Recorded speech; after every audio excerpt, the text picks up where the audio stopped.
খুঁটিনাটি রান্নাবাটি কুকিং চ্যানেলের আবারও একটা সুন্দর চিকেনের রেসিপি নিয়ে চলে এসেছি আপনাদের সামনে। আজকে বানিয়ে নেব একদম ঘরোয়া স্টাইলে চটজলদি বানিয়ে নেওয়ার মতো একটা রেসিপি। বানিয়ে নেব চিকেন দো পেঁয়াজা। চলুন তাহলে সমগ্র রেসিপিটা চটজলদি শেয়ার করে নিই আপনাদের সঙ্গে। এই জন্য প্রথমেই চিকেনগুলো ভালোভাবে ধুয়ে পরিষ্কার করে রেখেছি এবং একই সঙ্গে বসিয়ে দিলাম হাই ফ্লেমে কড়াই। কড়াই মোটামুটি গরম হয়ে এসেছে, তাই দিয়ে দিলাম পরিমাণ মতো সরষের তেল।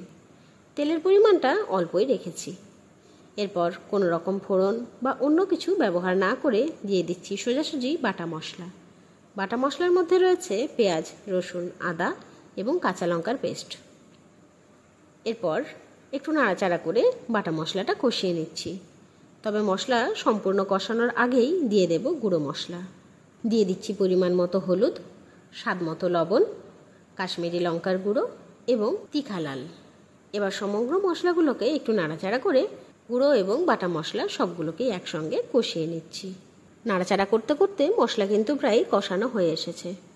এরপর দিয়ে দিলাম বেটে রাখা টমেটোর পেস্ট।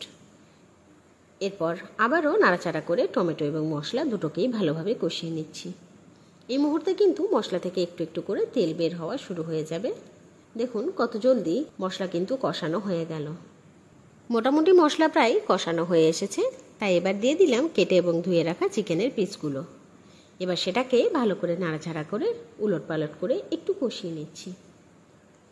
মশলার মধ্যে প্রায় জল কিন্তু শুকিয়ে এসেছে এবং মাংসতে তেলের পরিমাণটাও খুব অল্পই রেখেছিলাম, তাই আর কি মাংসর মশলা কড়াইয়ে লেগে যাচ্ছে। কিন্তু এখনও পর্যন্ত মশলাটা ভালোভাবে কষানো হয়নি, তাই এখানে অল্প একটু জল অ্যাড করে বাকি মশলাটা কিন্তু কষিয়ে নিচ্ছি। মাংসটা কষানো চলতে চলতেই অ্যাড করে দিলাম প্রায় 1 বাটির মতো কেটে রাখা পেঁয়াজ। এখানে পেঁয়াজের সাইজগুলো খুব সরু কাটিনি, একটু মোটা মোটা রেখেছি। আপনি চাইলে চিলি চিকেনের মতনও পেঁয়াজের শেপগুলো কাটতে পারেন। এবারে সমগ্র পেঁয়াজ এবং মাংস উলটপালট করে কষিয়ে নেব।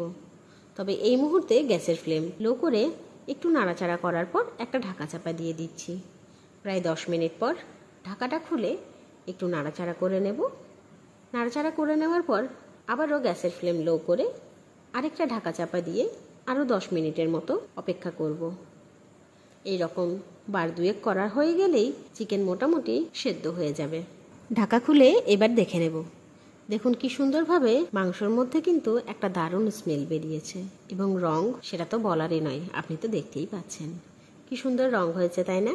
এবং যে গন্ধটা বেরিয়েছে, গ্রামাঞ্চলে যদি মাংস রান্না করা হয় যে স্মেলটা সাধারণত নাকে লাগে, এই গন্ধটাও কিন্তু একদম অবিকল সেই রকম।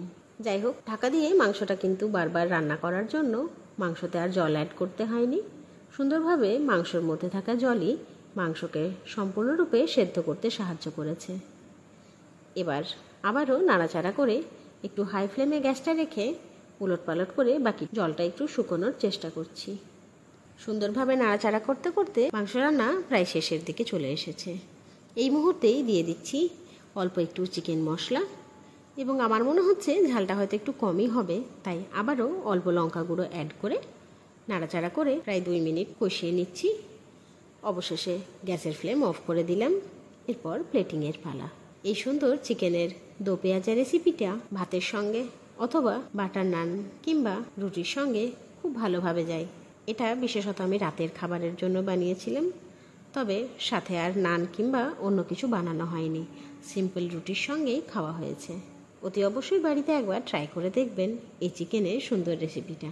এই রকম সুন্দর সুন্দর রান্নার ভিডিওস দেখার জন্য আমার চ্যানেল খুঁটিনাটি রান্নাবাটিকে সাবস্ক্রাইব করতে ভুলবেন না। অবশ্যই লাইক, শেয়ার এবং কমেন্ট করে জানাবেন আমার দেওয়া সমস্ত ভিডিওস আপনাদের কেমন লাগছে। ধন্যবাদ।